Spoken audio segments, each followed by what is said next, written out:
Okay, not good out, teacher. Not good teacher. SumIF. No, it must SumIF. SumIF ka ma balo la le. SumIF ka ma balo la ji no. So tu ga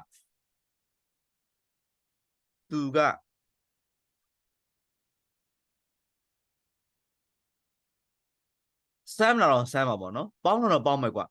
ဘယ်ချိန်ပေါင်းလဲဆိုတော့ if ဆိုတဲ့ condition နဲ့ကိုက်ညီတဲ့ခါကျမှဆိုတော့ပေါင်းမှာဟုတ်ပြီနော်အဲ့တော့ဒီချက်တို့ကြည့်ကြည့်ရအောင်ဒီမှာ total price ကြာပေးထားတယ်ဒါလေးကြာကြည့်လိုက်မယ်နော်ဒီမှာ SumIF ဆိုတဲ့ function သုံးထားတယ်အလဲမှာဒီမှာ value နေရာ3နေရာရှိတယ် comma နှစ်ချက်ဖြတ်ထားတယ်နော် there are 2 comma separated အဲ့တော့ value နေရာ3နေရာပါတယ်အဲ့တော့ပထမနေရာက A4 to A12 လို့ရေးထားတယ် A4 to A12 အဲ့တော့ဒီချက်တို့က A4 to A12 လို့ချက်ဘယ်လိုသိလဲ from to ဆိုတာဘယ်လိုသိလဲဆိုတော့အလဲမှာဘာသုံးထားလဲ A4 နဲ့ A2 ကြားထဲမှာ A12 ကြားထဲမှာဘာသုံးလဲ full column so that means from A4 to A12 လို့တန်းသိတယ်နော် from A4 to A12 အဲ့ဒီပထမ column ထဲမှာရှိတဲ့ပထမနေရာမှာရှိတဲ့ဟောဒီ A4 to A12 ဆိုတော့ range ကဘာဟုတ်တာလဲအဲ့ဒီ first နေရာမှာရှိတဲ့ range ကဘာဟုတ်တာဆိုတော့ဟောဒီအလဲကောင်းမှာရှိနေတဲ့ value ကိုလိုက်ရှာမှာဘယ်ထဲမှာလိုက်ရှာမှာလဲဟောဒီ A4 to A12 ထဲမှာရှိနေတဲ့ range ထဲမှာလိုက်ရှာမှာအဲ့တော့ teacher တို့က D4 ထဲမှာရှိလဲ D4 ထဲမှာ mango ရှိတယ် column D D4 ထဲမှာဘာလို့ရှိလဲ mango ရှိတယ်အဲ့တော့သဘောက mango လေးကို A4 to A12 range ထဲမှာလိုက်ရှာမယ် A4 to A12 range ထဲမှာလိုက်ရှာမယ် mango တွေရော mango မဟုတ်တာတွေရောရှိတယ်အဲ့တော့သူက if ဆိုတဲ့ condition ပါတဲ့တော့ကြောင့်တူတဲ့ value ကိုပဲကြည့်မယ်အဲ့တော့ဒီမှာ mango တွေ့ပြီတစ်လုံးဒီမှာ mango တွေ့ပြီနှလုံး mango တွေ့ပြီသုံးလုံးအဲ့ဒီတူတဲ့3ခုကိုပဲမှတ်ထားမယ်နော်မတူတဲ့ဟာလေးမမှတ်ဘူးသူက if ပါလို့အဲ့တော့ D4 ဆိုတဲ့ mango ကို A4 to A12 ထဲမှာသွားရှာတယ်ရှာလို့တွေ့ရင်တွေ့တဲ့ row လေးတွေကိုသူမှတ်ထားတယ်row 4မှာတွေ့တယ် row 5မှာတွေ့တယ် row 9မှာတွေ့တယ်ရပြီပြီးရင်သူဘာလုပ်လဲဆိုတော့နောက်ဆုံး column ဖြစ်တဲ့ B4 to B12 အဲ့ဒီ B4 to B12 ကဘာလုပ်လဲဆိုတော့သူက sum ပါကွာခုနကတော့ if ဆိုတဲ့ condition နဲ့ကိုက်ညီတဲ့ row တွေကိုလိုက်ရှာပေးပြီ mango တွေလိုက်ရှာပေးပြီတွေ့တဲ့အခါမှာ sum တော့မှာပေါ့အဲ့တော့ sum တဲ့အခါမှာဘယ်တွေက value တွေကို sum ပါလဲဆိုတော့ B column B4 to B12 ထဲမှာရှိနေတဲ့ value တွေကို sum ပါ B column မှာရှိတဲ့ value တွေကအများကြီးပဲဒါပေမဲ့ခုနကတော့သူတွေ့ခဲ့တဲ့ mango က value တွေပဲသူပေါင်းမယ် row 4က mango 2ကိုခေါ်ပြီးပေါင်းမယ် row 5က mango 1ကိုခေါ်ပြီးပေါင်းမယ်အဲ့တော့2 plus 1ဆိုတော့ဘယ်လောက်ရှိတော့3ပြီးရင်နောက်က row number 9က6ဆိုတော့3 plus 6ဆိုတော့ဘယ်လောက်ရ9ရတယ်အဲ့တော့ mango အတွက်9ဆိုပြီးသူထွက်လာပေးမယ် like this ဟုတ်ပြီနော်အဲ့တော့တစ်ချက်ပြပြမယ် SumIF မှာ value 3နေရာပါတယ်ပထမ value သည် range လိုက်ရှာမှာ condition matching အတွက်လိုက်ရှာမှာဒုတိယ value သည်ကို condition match ဖြစ်မဲ့ condition ကိုရှာခြင်းတဲ့ value ပေါ့ဘယ်ထဲမှာလိုက်ရှာမှာလဲ first column range ထဲမှာလိုက်ရှာမယ်တွေ့ရင်ဘာလုပ်မလဲတွေ့ရင် the last column the last range ထဲမှာရှိနေတဲ့ corresponding value ကိုပေါင်းသွားမှာ SumIF ကနော် SumIF ဖြစ်တဲ့ကြောင့်အဲ့တော့ဒီချက်တို့ကဒီမှာ D4 ဟုတ်ပြီနော်နောက်အောက်ထပ်ဆင်းတော့ပါလေဒီမှာ D5 နောက်အောက်ထပ်ဆင်းတော့ပါလေ D6 Now out is no D7.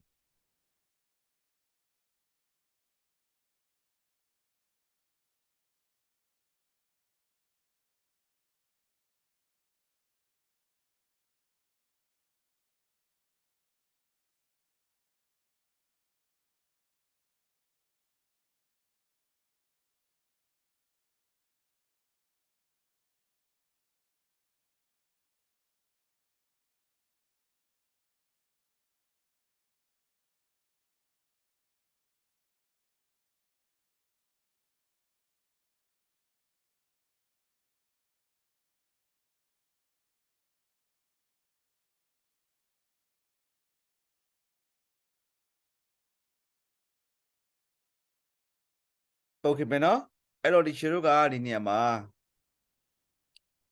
Okay, look, yeah, me. Shall I be no? So I remove them. I don't know.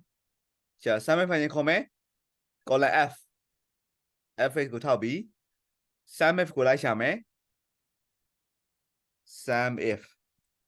You might be some if. Be okay. Oh, you might bounce to mujare. But my bounce got range. Do the bounce got go shame value. Now some bounce got bound with yame. Call them range. No, bounce the range to put her out. Range of your grade what? No, I don't like you. I don't like you. Call them. Oh, criteria in domain. Criteria ဘယ်သူရေးရှာမှာလဲ mango ရေးရှာမှာ column D ထဲမှာ fruit column နော်အဲ့တော့ဘာကိုရှာမလဲ D4 ကိုရှာမယ်ဘယ်ထဲမှာသွားရှာမှာလဲ range ထဲမှာသွားရှာမှာအဲ့ range ကဘယ် range လဲ A4 to A12 ကျွန်တော်က A3 ကိုမယူနော် A3 ဒီ fruit အမျိုးအစားမဟုတ်ပါဘူးသူဒီ title ပါသူဒီ heading တကယ်ယူမိရဆိုကျွန်တော်အမှတ်လျှော့တယ်နော် okay အဲ့တော့ကျွန်တော်ဘာလုပ်လဲ A4 to A12 ဒီချာဒီမှာ typing လုပ်ပြီးရေးလိုက်တာ A4 to A12 နော်ရေးမယ်နော်ရေးပြမယ်နော် A4 full column A12 ကိုယ့်ဟာနဲ့ကို typing လုပ်ထည့်လိုက်တာ that's fine now sum range တွေ့ပြီဆိုရင်ဘယ်တွေက value တွေကိုပေါင်းပါလဲဘယ်တွေက value တွေကို sum ပါလဲဆိုတော့ B4 to B12 ဒါပဲဆိုတော့ဒီချက်လို့ပေါင်းပါ A4 to A12 and B4 to B12 ဆိုတော့ဒီလိုပေါင်းပါနော်ဘယ်ကိုလိုက်ချမှာလဲ D4 ကိုလိုက်ချမှာပြီးရင် okay ရပြီ9ထွက်တယ်ပြီးရင်ဒီချက်တော့ဒီ value ရပြီဆိုတော့ဒီချက်တော့အောက်ကိုဒါလေးကို copy ကူဒီမှာ mango အတွက်ရပြီဆိုတော့ဒီချက်တော့ဒီမှာ banana guava apple ရှိတာ哦အဲ့တော့သူကအောက်ကိုဆင်းသွားကြအောင်ဒီချက်တော့ဟောဒီ function ကိုလည်းအောက်ကိုဆွဲခေါ်သွားလို့ရတယ်ဆွဲခေါ်သွားပြီနော်အဲ့တော့ဆွဲခေါ်တဲ့ခါမှာ value တွေမှန်သေးလားလို့ကြည့်ရအောင်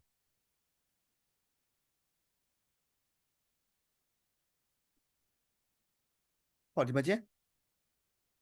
A5 to A13 နဲ့ B5 to B13 နဲ့ range မှန်သေးလား answer တွေတော့မှန်တယ်နော် range တွေမှားနေပြီကွာ A5 to A13 ကရှိမှမရှိတာဘယ်ကစရမှာ A4 ကစရမှာလေ A13 မှာကျတော့ဘာမှမရှိဘူးဆိုတော့မှားနေပြီဒီကောင်လည်းကြည့်ပါဦးအောက်မှာ A6 to A14 နဲ့ဟုတ်လားလွဲကုန်ပြီနော် range တွေလွဲကုန်ပြီအဲ့တော့ဒီရှယ်တော့ကအဲ့ range ကိုဘာလုပ်ရမှာလဲ lock ခတ်ရမှာ A4 to A12 ကိုအောက်ကဆဲတွေအတွက်လဲကျွန်တော်သုံးပါဆိုတော့အဲ့ဒီ A4 to A12 B4 to B12 ကိုဘာလုပ်ရမလဲ lock ခတ်ရမယ်ဆိုတော့အဲ့လို lock ခတ်ဖို့အတွက်ကျွန်တော်ဘာလုပ်ရလဲဆိုတော့အဲ့ဒီ A4 to A12 လေးကို selection ဆွဲနော်ပြီးရင်ကျွန်တော် keyboard မှာ F4 key လေးရှိပါတယ်နှိပ်ပေးလားနှိပ်မရအောင်ဆိုတော့ F4 key နှိပ်မရအောင်ဒီရှာတယ်မှာနှိပ်လို့မရအောင် what's the problem F4 ဆိုတာ function key ဆိုတော့ F4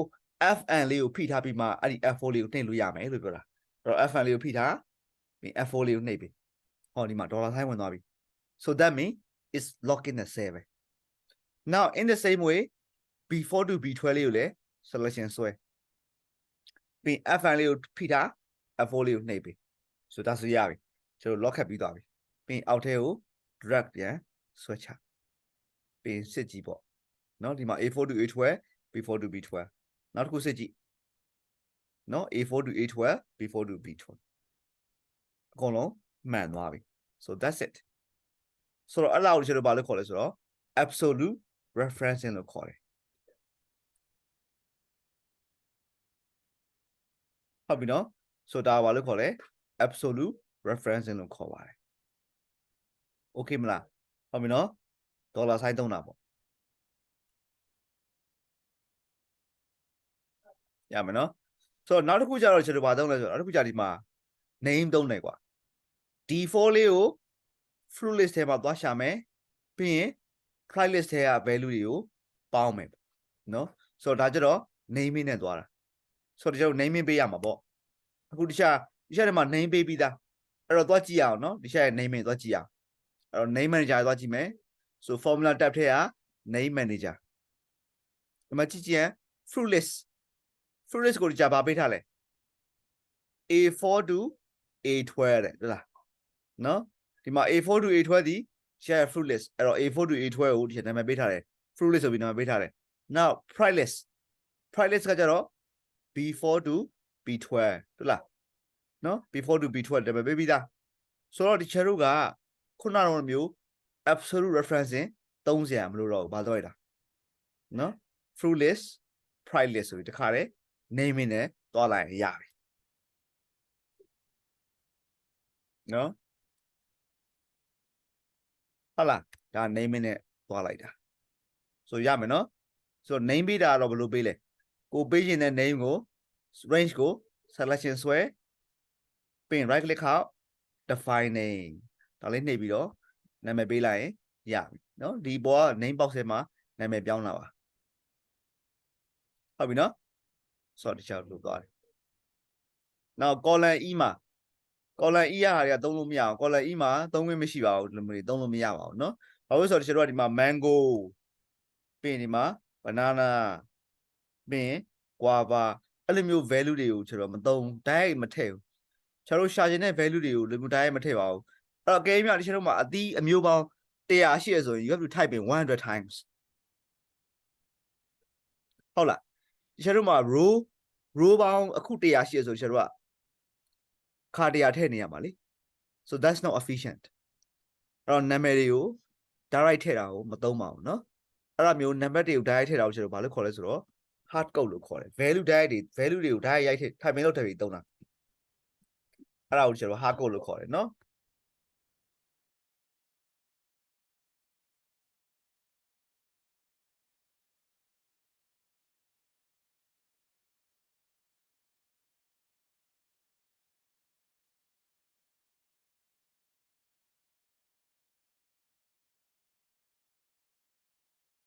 ဆိုရမယ်เนาะ